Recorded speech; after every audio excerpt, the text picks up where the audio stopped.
ఇది కూడా వందల కోట్ల రూపాయల ఆస్తి కదా, ప్రజలకు సంబంధించింది కదా, ప్రభుత్వానికి సంబంధించింది కదా.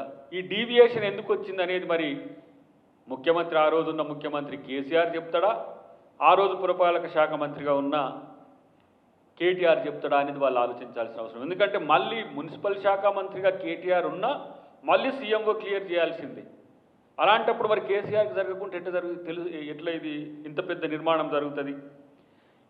ఈ విషయంలో నేనంటున్నా, ఎన్నో విషయాల్లో తప్పించుకున్నా ఇట్లాంటి విషయాల్లో మీరు ఇది జైలుకి వెళ్ళడం ఖాయమనే అవినీతిది.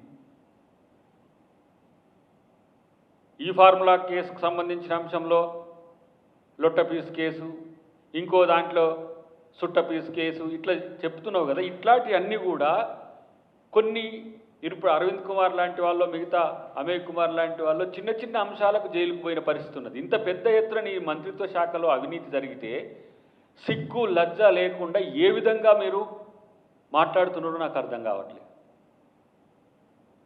దీనికి సమాధానం ఇప్పుడు ఎవరు చెప్పాల్సిన అవసరం ఉంది? ఇప్పుడు ఈ ప్రభుత్వంలో మున్సిపల్ శాఖ మంత్రిగా, ముఖ్యమంత్రిగా రేవంత్ రెడ్డి గారు ఉన్నారు.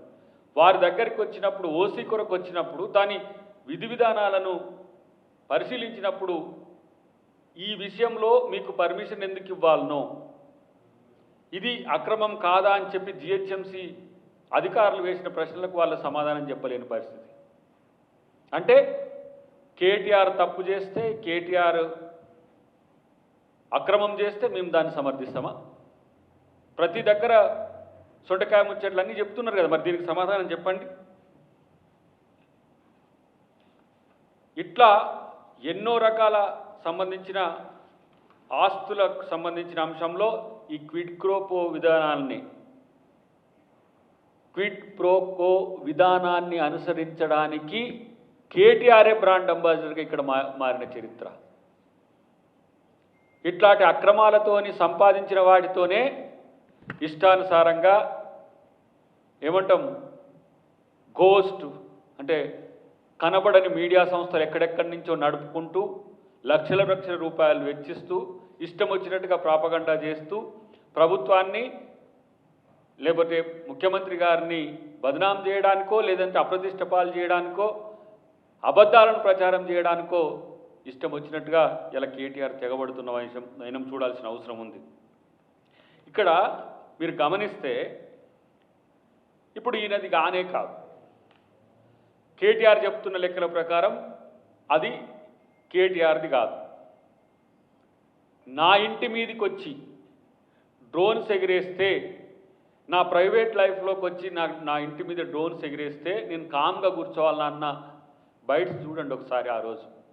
ఆ రోజు ఎంపీగా, పిసిసి ప్రెసిడెంట్గా, ఆ రోజు చట్టాలను పక్కన పెట్టి స్పీకర్ పర్మిషన్ తీసుకోవాలనే అంశాన్ని కూడా పక్కన పెట్టి రేవంత్ రెడ్డి గారిని అరెస్ట్ చేసి తీసుకుపోయి జైల్లో పెట్టిన పరిస్థితి.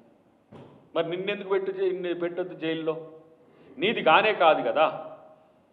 అంటే ఈ ప్రదీప్ కన్స్ట్రక్షన్స్ను కాపాడడానికి ఎంతకు దిగబడ్డాడంటే, ఒక పార్టీ అధ్యక్షుణ్ణి, సిట్టింగ్ ఎంపీని తీసుకుపోయి జైలు వేసే కక్షపూరిత ధోరణి ఈరోజు కేటీఆర్కు ఉన్నది.